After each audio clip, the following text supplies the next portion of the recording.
Hello. Hello, everyone. Welcome. Namaste.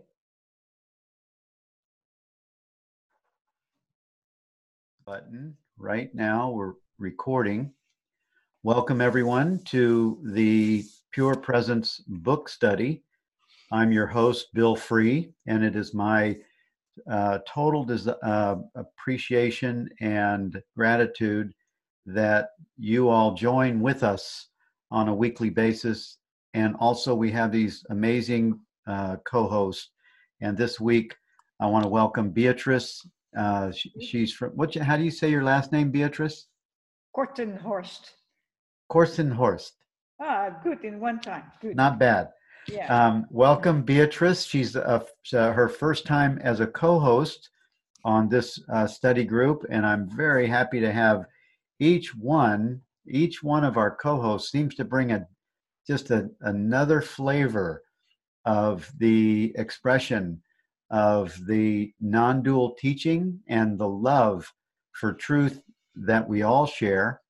And before we get started, I want to remind everyone that we will skip our study group next week. We're going to skip the 27th, and our next study group will be the April the 3rd on a Wednesday at 12 p.m. But just want to make sure that no one shows up for next week. I'll be with Rupert in the retreat in San Francisco, and I'll look forward to sharing with you all again on April 3rd.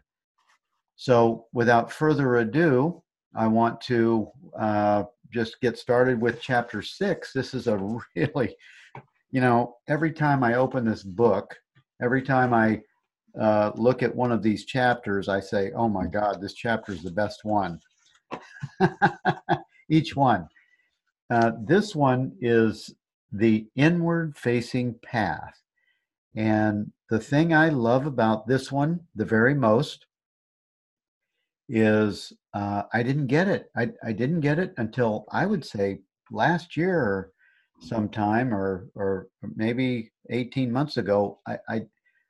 But last year when I was with Rupert at Garrison and he did a morning meditation, it was a Tuesday, all of a sudden I came out of that meditation and I was able to, from going the within piece, became much more my experience when I opened my eyes, and he instructed us to saturate and include all objects, all experience when you open your eyes. And as I did that, I totally I had a brand new experience of what happens when you go from just the subject object to including all of the objects of experience as the awareness of it, as the being.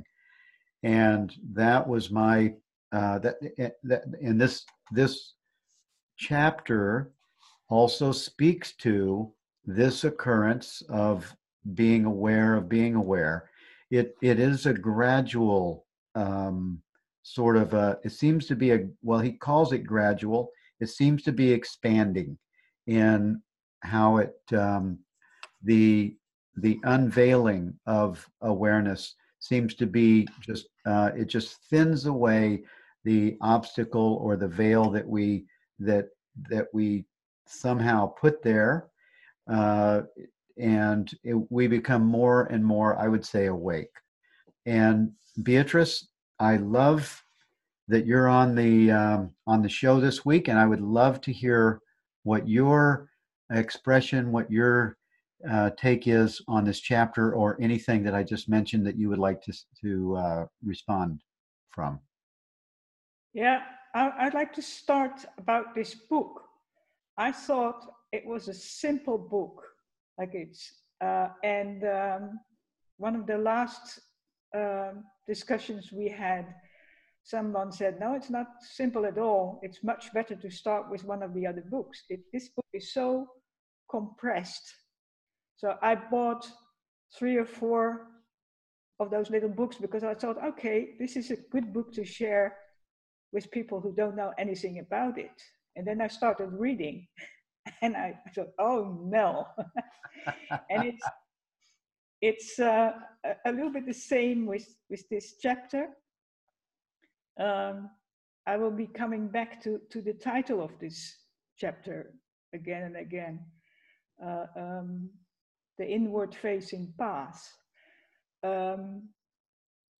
Somehow my mind makes me really confused, sort of comes up with the inward facing path, the outward facing path. And what it's saying, and Rupert explains that during the thing, the inward facing path is nothing else than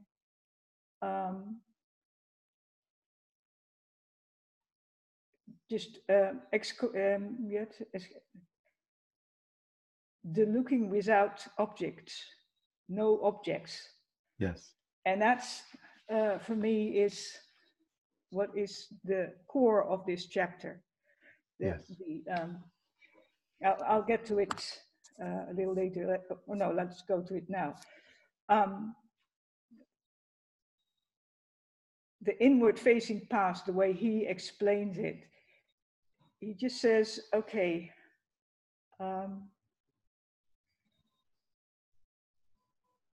turning inside is not going into the body, but it's really turning to yourself without the objects. And the reason why I'm maybe a co-host is that I've been at several of the retreats. And that's maybe why Jenny said, okay, Beatrijs would be a good co-host. And at those retreats, I keep seeing Rupert doing just this one thing. There's this person asking a question. And then Rupert says, okay, are you aware? And then the person who asked the question says, yes, pretty soon. And then that's not the only thing he asks. Then he says, how do you know? And most people then answer, I just know.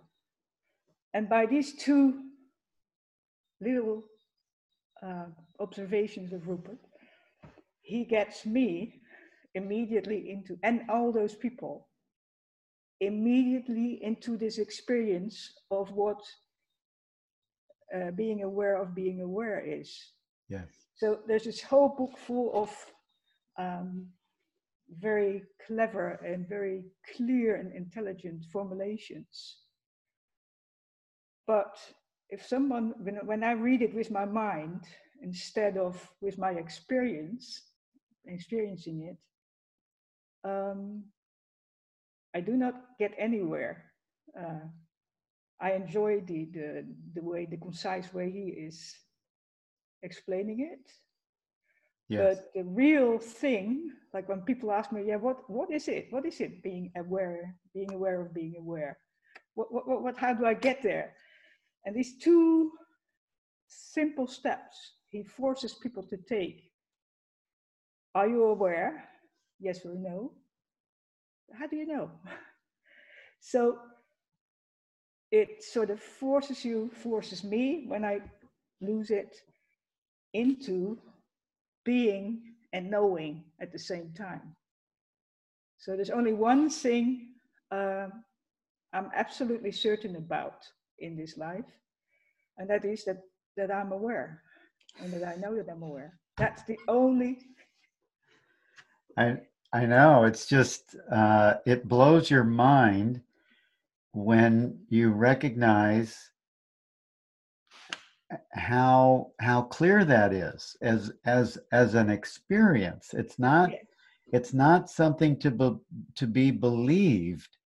It is something to be known, and it's in the knowing of it that you recognize your identity. Yes. And for me, it's there's like two ways of knowing.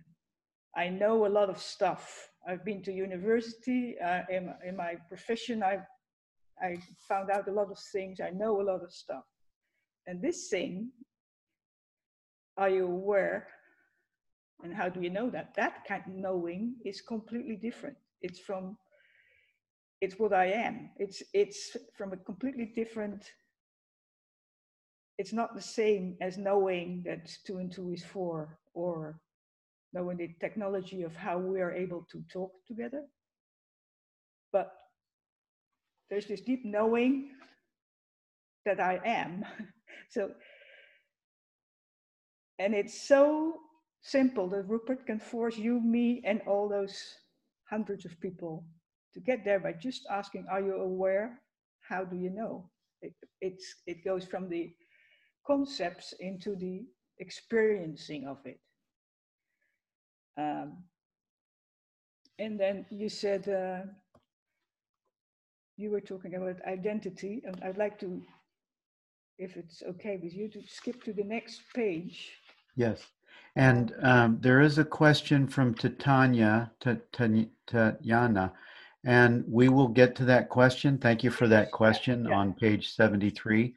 And if anyone else has a specific paragraph or a statement that they would like to focus on, just type it in and we'll come back to it. And thank you for participating on the question or the inquiry side. Paragraph 2. Go ahead, Beatrice. Yeah, well, in the second page, Rupert, it's the page 72. On the, is that the first or the second paragraph in religious terms? Yeah, the second paragraph. Paragraph, yeah.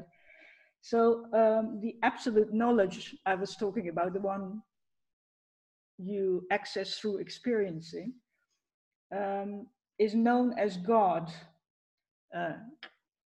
Thus, our knowledge of ourselves is God's knowledge.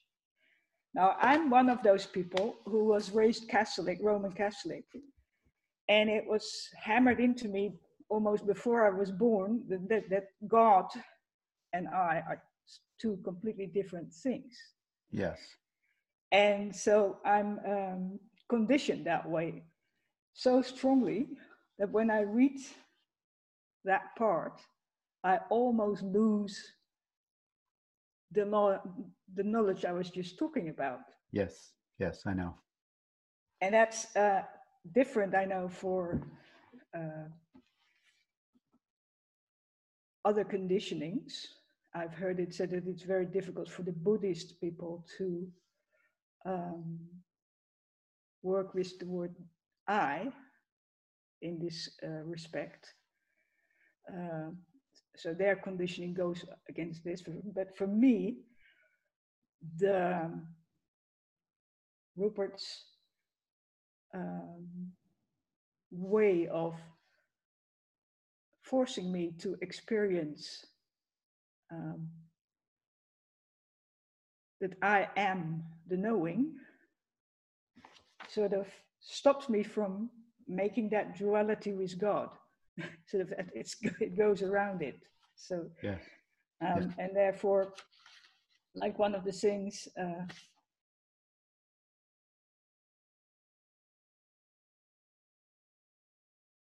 he says on page 73, a little further at Tanya, on the 1, 2, 3, 4th paragraph, I think is beautiful, because he says, thus the knowledge I am is the experience in which the finite mind and infinite awareness intersect. So little me and God, or whatever, how you call it. It's a beacon that shines with the presence of awareness in the midst of experience. It is a portal through which the mind passes on a journey back to its source. So by posing myself the question, am I aware? Yes. How do I know? I just know.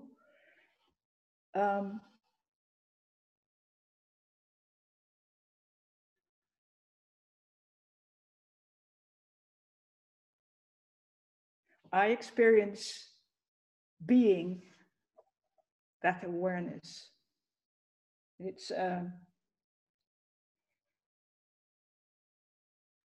that portal that is so important when we are in daily life. And what you experience, just described, Bill, of getting out of that meditation and opening your eyes and including all the objects. Yeah. In being aware of being aware, without losing the source. Yes. Yes. In the non-objective Yes. experience. And this is also many beings experience, even when you have like a large group, a gathering, and you just use a mantra, I am. I am.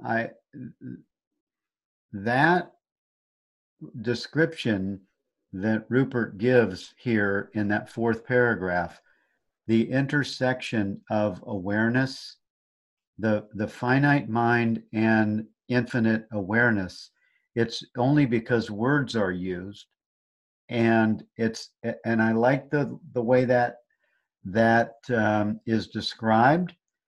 I remember we did a book study, and Annika was a co-host on the book study, and she did a picture. She did a doorway where I am is on one side, and awareness is on the other side. And this is sort of describing that same, it's that doorway, and it's a portal, as Rupert describes it right here. And this is the same thing that Moses said, is said to have said, that who should I say sent me? I am that I am. So his, consciousness awareness was himself, or it, or what it is, wasn't a him, but what it is that we all are, has it brings itself into a thought that then expresses itself through a symbol, which is words. Yeah. I am is the doorway, right? That's what Annika. Yeah, right. And for me, for my conditioning, that was from God is the all-knowing and everything outside me.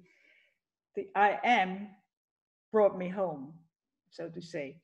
But maybe from this, what you're saying, we can go to Tatjana's question.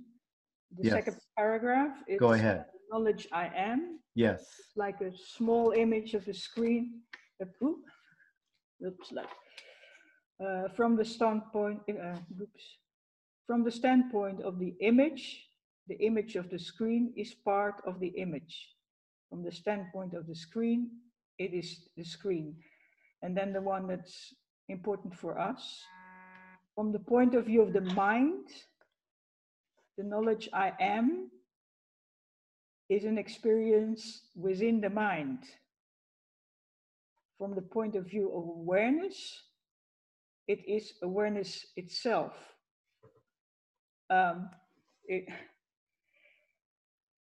think this is what you were talking about just now. Yes. It brings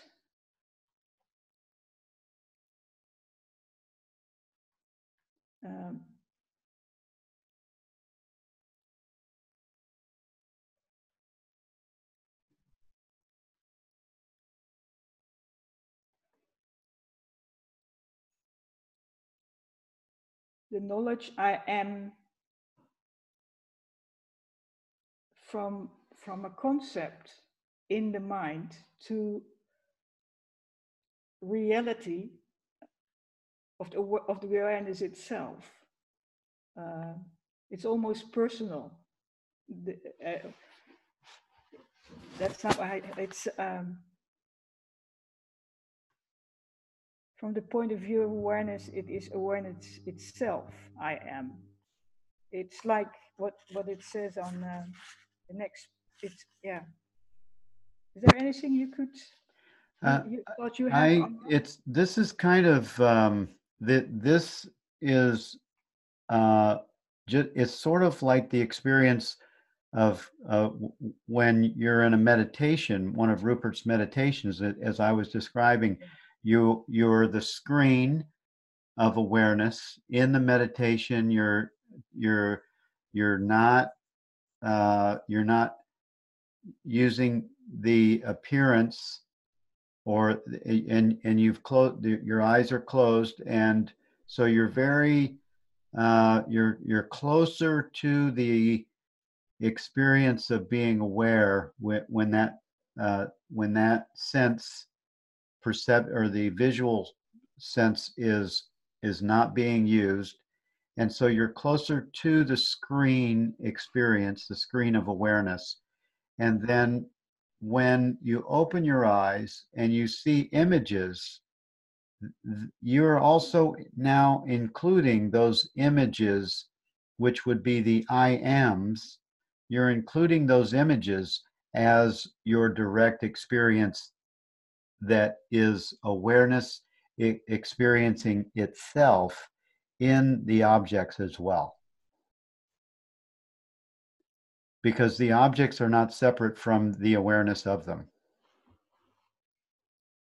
I was wondering how what Tatiana is the one who asked the question, and I'm not quite sure whether you, Tatiana, are getting the answer. I don't see any remarks of if that satisfies her question. Now I am more, she says, now I am more confused. I can understand, yeah. I like the one, if you look at the chat from William Price, he is... it is self-effulgent and self-revealing like the sun. It shines its light on all, but doesn't need to shine it on itself. Itself is too close, yet it is obvious. Yeah. Rupert speaks to that on the, he speaks to something like that on further in this chapter, where he talks about the sun is always shining. It's only the Earth's rotation turning away from the sun that we seem to veil the shining that's always there. But to look at this paragraph again, sorry to further confuse you, Titania, the knowledge I am is like a small image of a screen appearing on that screen. From the standpoint of the image of the screen is part of the image. From the standpoint of the screen, it is the screen. From the point of view of the mind, the knowledge I am is an experience within the mind. From the point of view of awareness, it is awareness itself. And so he gave 4 different almost ways to see this, looking at it from different aspects of the experience. It seems like 2 of them are finite, and then as we get closer to the screen, it becomes infinite. And the last one seems to answer the question. It says that I am is an experience within the mind. From the point of view of awareness, it is awareness of itself. It's just like this screen that we're looking at right now, this computer screen that has images on it. It is not separate from what is aware of it. Okay, I can understand that this is a bit confusing, this one. Then can you clear it? And then Timothy is asking about the focusing, so maybe we should go on there. So, Beatrice, you understand the confusion here. Can you help to unravel it? Because this is pretty clear to me. Yes, it is in the way it is, and I think the for me the big difference is in the last sentence there. In the view from the viewpoint of the mind, the knowledge I am is an experience. But from the viewpoint of awareness, it is awareness itself. And there's a huge difference. Experiencing something, the experience can go, can start, can end, or being the I am. From the point of view of awareness, it is the I am is awareness itself. Yes. I think that's what we've been saying. Yeah. Okay. So Timothy has a statement here, focusing and reorienting of the mind. Yes. Oh, and Annika says the screen is, let's look at Annika, what she said here, because this is something that Rupert would have referred to. The screen is the screen, like John Smith remains John Smith, even though he plays King Lear. John only knows John Smith. Yes. I don't know whether everyone knows the John Smith's analogy. Yeah. I like it very much. Yeah, I do too. And William says for Timothy, it is self-effulgent. I think you've stated this once before. It is self-effulgent and self-revealing like the sun. Okay. Yeah, that's an answer to the focus question that Timothy had. And then it says, Annika says, one could say that I is amming, coming into existence as experience. I amming coming in to experience. Funny. Good one.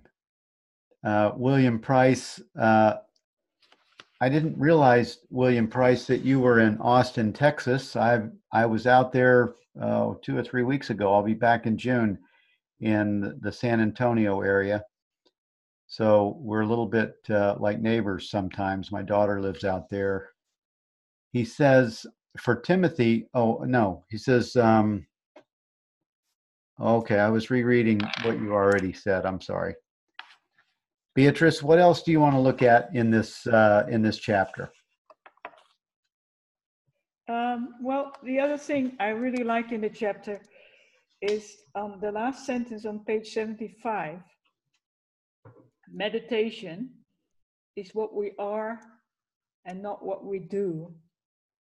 And it has to do with the focusing issue, I think. Because Rupert is explaining about how the different practices of meditation all, that's on page 74, all have always a slight object to focus the mind on. And his way is a way without even the slightest object. Is again back again to the title, the question of am I aware? Yes, how do I know? Completely back to what we are without any object. And he does say it may be important for some people to take the progressive path of helping the mind to get quiet, but it's not necessary for most people. And the end result is that that we are meditation or prayer in the Christian tradition, and there's nothing we have to do, that we relax into that instead of focusing on the light of a candle or focusing on the breathing or whatever. It's what we already are, and that's what is really my main importance in this whole tradition of Rupert is how in every minute of every day, in very ordinary things, I can relax into what I am. So being meditated, it's one sentence, and that makes me stop reading the whole chapter in a way, because it's so there's so many consequences on that. If you just sit with that, just that one sentence, meditation is what we are, not what we do.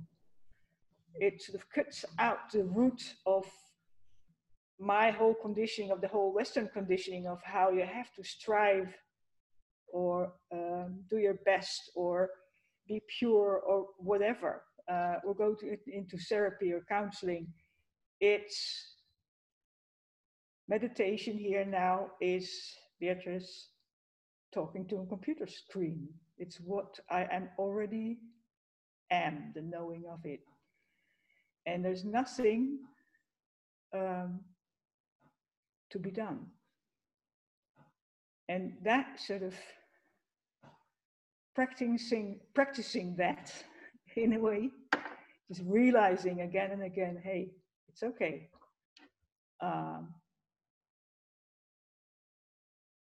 No, there's no task, there's no,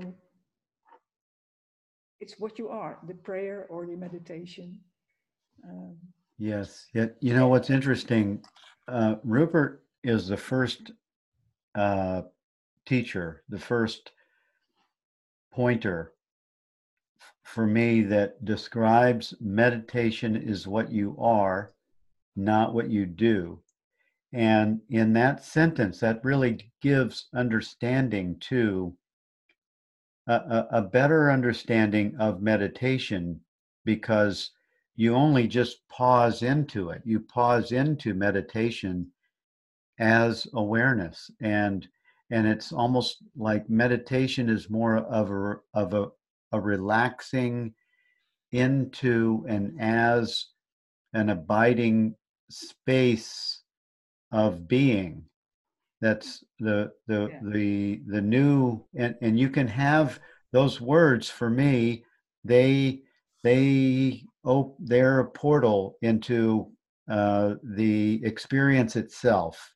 Just the identifying with that kind of a description allows meditation to be known and experienced, and it gives a whole different kind of it does give a direct experience of the resting, of the pausing.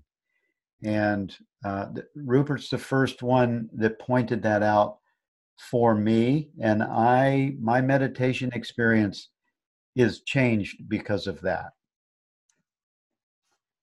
Yeah, it's like Hillary is pointing out to page 77, and I have highlighted that as well, and it's linked to this a bit. It's the into the fourth or fifth paragraph, I think. Yeah. He says it's not awareness that is obscured or missing. It is we who have turned away from it. It is the mind that has turned away from its source and essence. So when in my daily life I sort of forget that I am meditation and that I don't have to do anything. Here he sort of clarifies or says it again in a different way. So it's I do not have to get aware. I am always aware. I just have to go back to the am I aware? How do I know? I am. And it's something like sometimes when the connection is lost, like sometimes my internet says your internet is unstable, and then I wait and it comes back on, and that's a kind of an analogy for me. So in very emotional moments, or when I'm really busy trying to understand something, my internet awareness becomes unstable. But nothing has changed. I can just go back to the I am, to the so the awareness isn't gone. I just have lost myself in the objects of emotion or thought or whatever, some physical unease. Yes. The I want to go back to something that I thought was on page 70, I think 74, 74. where Rupert is he's really referring to meditation and prayer as being two sides of the same coin. And what's interesting to me is, as one who is used to praying, I find that understanding makes prayer using words almost unnecessary. And also, okay, so what am I doing if I'm using words to talk about stillness? Right? If I'm praying, who am I praying to? And if prayer is the silence, like meditation, if it's the same as meditation, what's prayer all about using words? Yeah, it for me, I get the association of where Jean Klein uses not so much because he was a musician. He sort of points you to the listening to what's going on inside. So by listening to myself or to awareness, I sort of avoid the words. So praying could be just listening to the silence. Yeah. Well, and there's Lisa and I pray all the time. We pray. We bless the food.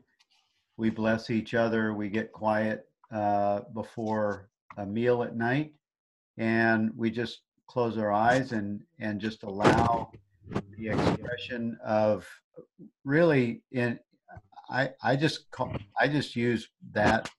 We call it prayer, but it's a pausing in gratitude. It's a pausing in appreciation, and it's no longer really saying, oh, thank you God, thank you Jesus or Holy Spirit. It's really just a pausing in the acknowledgement of being.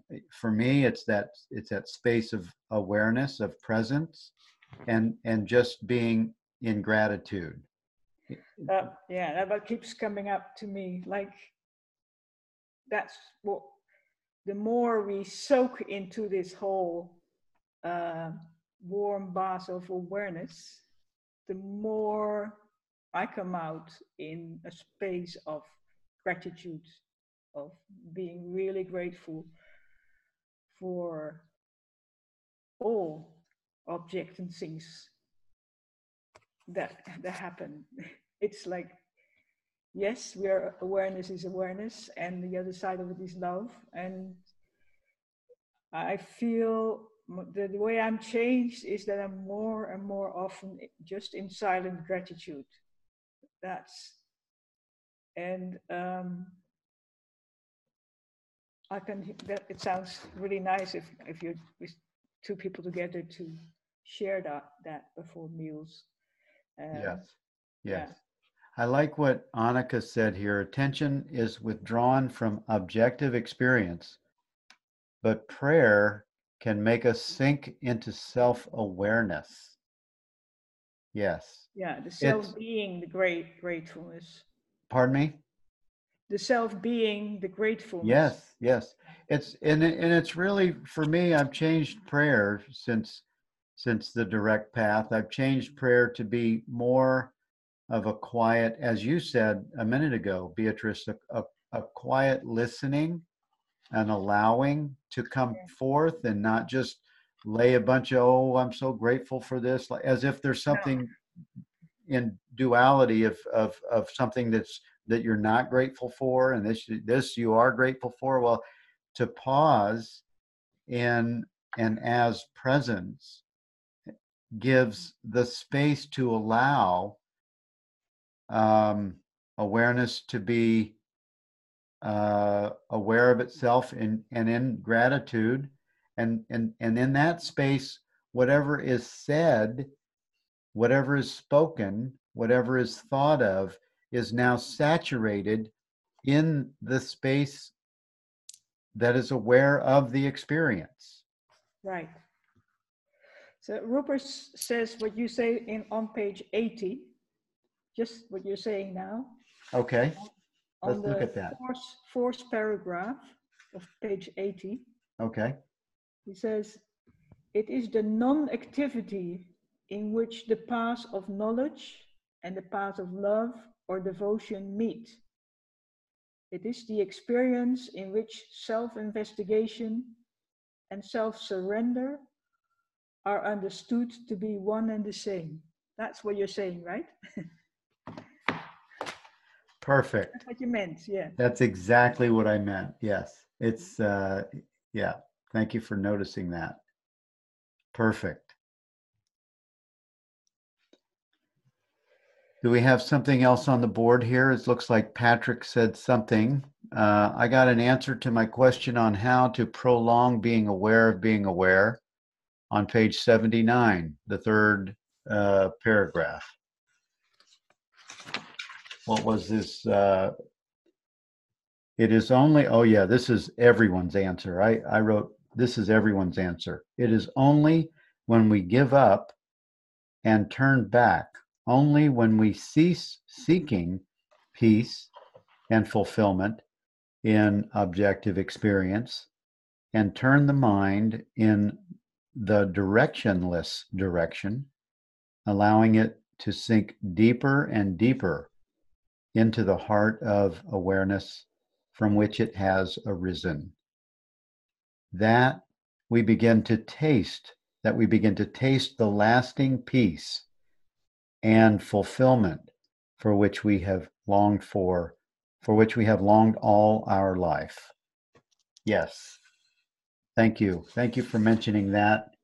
And if you go to the next page, the paragraph at the top of 80, he describes that this is gradual. It's a gradual emerging. He says, from the perspective of the mind, this non-practice of abiding or resting in the experience of being aware or awareness itself seems to be a blank or dull state. However, in time, awareness's innate qualities of imperturbable peace and causeless joy emerge, in most cases, gradually. Yeah. Yeah. And there's something here that I would like to point out that really helps me. On the page 79, the last paragraph, he mentions directionless direction. And he also talks often of the placeless place. And like our conditioning is that there is direction. So directionless direction sort of shakes up the mind and catapults you back into awareness. And so he has some really short sentences, not in this chapter, but like he says, here is not a point in space. Here is an experience of being aware.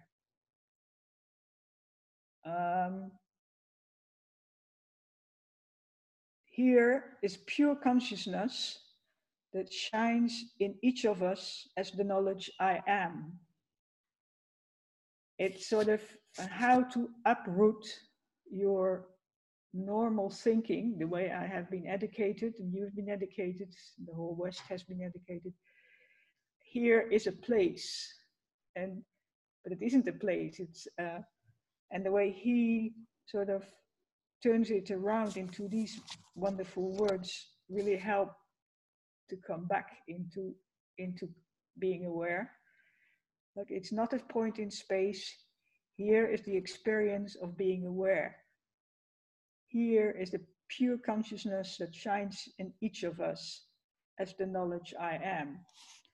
So if I hear that and I sit still, it sort of seems to be working on its own, sort of realigning my thinking maybe, or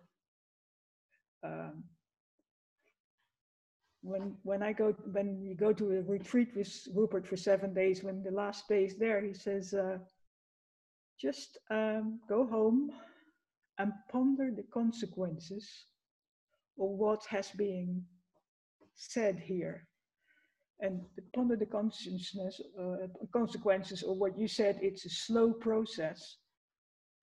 It is so overwhelmingly much. We're so clotted in the way we look at everything around us that it's really fantastic to have things like places, and knowing that the now is not, we are the now, and the past and the future are just constructs, concepts, and those sort of short sentences make it sometimes difficult for me to read a book like this from page 1 till the end, because I have to stop and be silent and take it in. So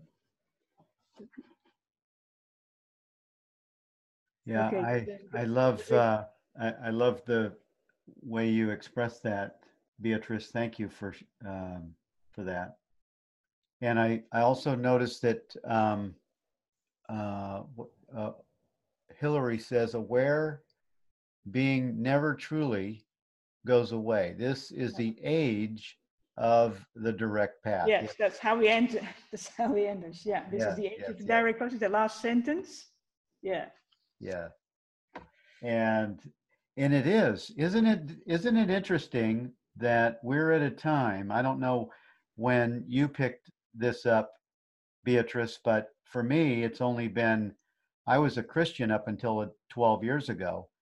And it's only been in the last 12 years that I realized that, you know, when Jesus said in the New Testament, the things that I do, you shall do and more, it's only now that I have an understanding of what he spoke of.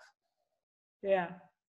and those the language of the New Testament was, I mean, the Bible and all was my, it was what my interest was, until I realized that it got a little, you know, it wasn't really correct in its understanding. And it's so refreshing to be in the experience of what Hillary just says, and what Rupert says here is the direct path, is the new age of uh, of our understanding. And it's and we're the direct path, we're right there on the front wave of it.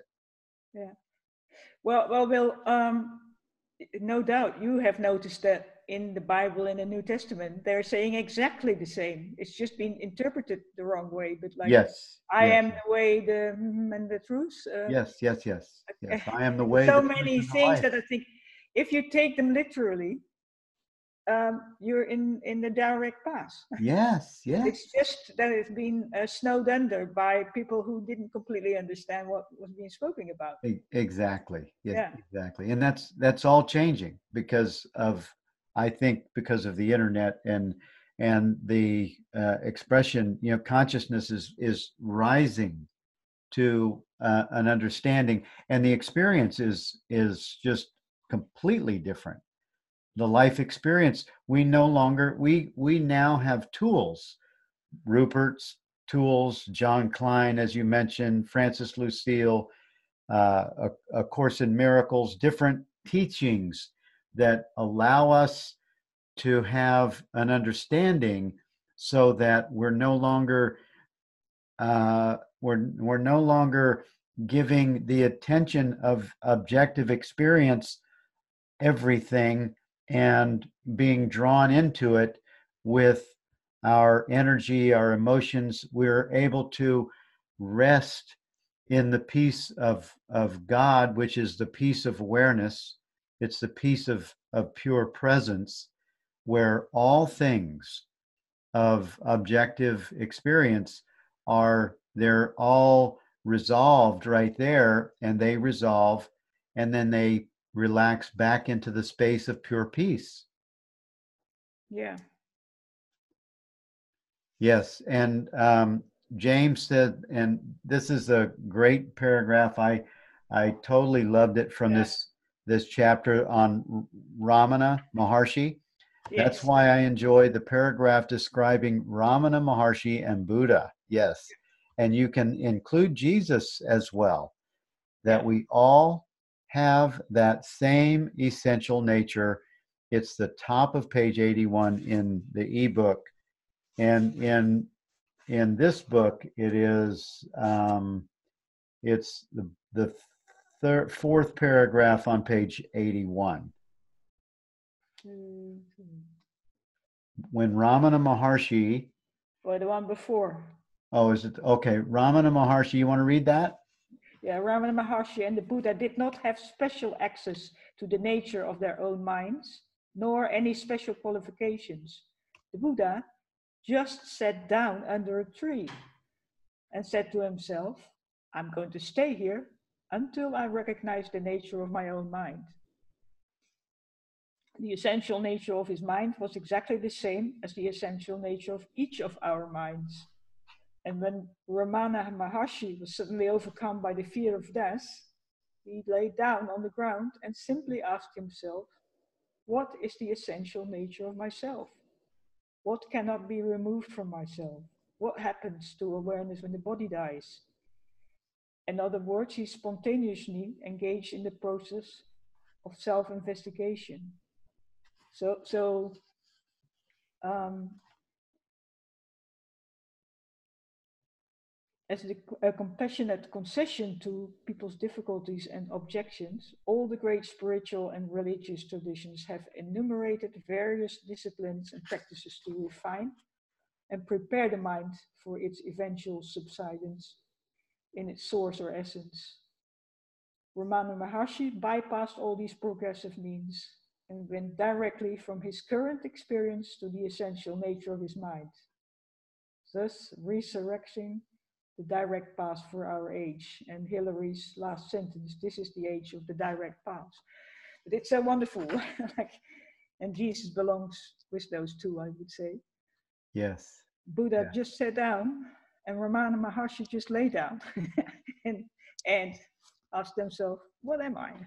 What's gonna?" Yes. It's Yes. wonderful. Well, when I was pondering that paragraph and that question, what is the essential nature of myself? The next question, what cannot be removed from myself? That right there turns the mind back in. That question, what cannot be removed from myself? It suspends the mind from being able, from the mind can't answer that.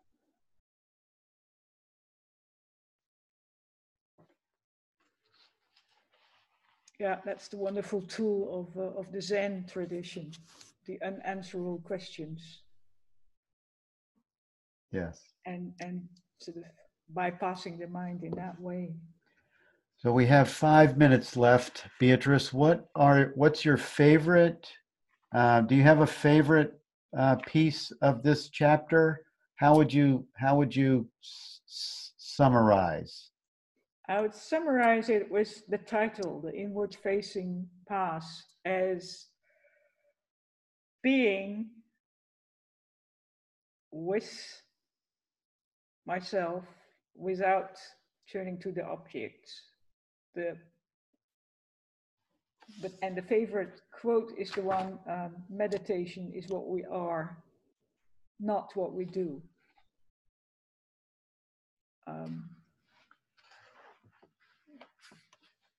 And I think, I think that is the true,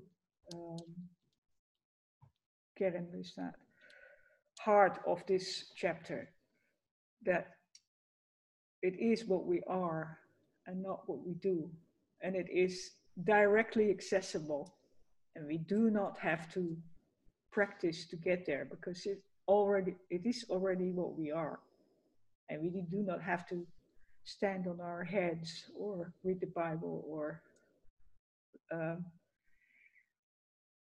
focus on candles to get there. It's here when I'm sort of playing with my grandchild, and it's here when I'm sitting in court, and it's here when I'm really getting frustrated in the car. That doesn't make any difference whatsoever. Yes. It's one of the things he says.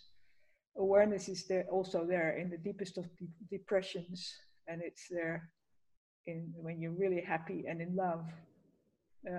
It's present, and it's presence. Yes. And there's nothing the persona, can do to change that. That's really a big relief. I cannot mess up. Yes. That's fantastic. I cannot mess this whole thing up. Yes. Try but I can't. It's just there anyway. Yes. Yeah. And it's completely reliable. Yes. That's the only thing I'm completely certain of. Yes. Yes. And it's a known experience. It becomes it unveils itself as a known quality of your being.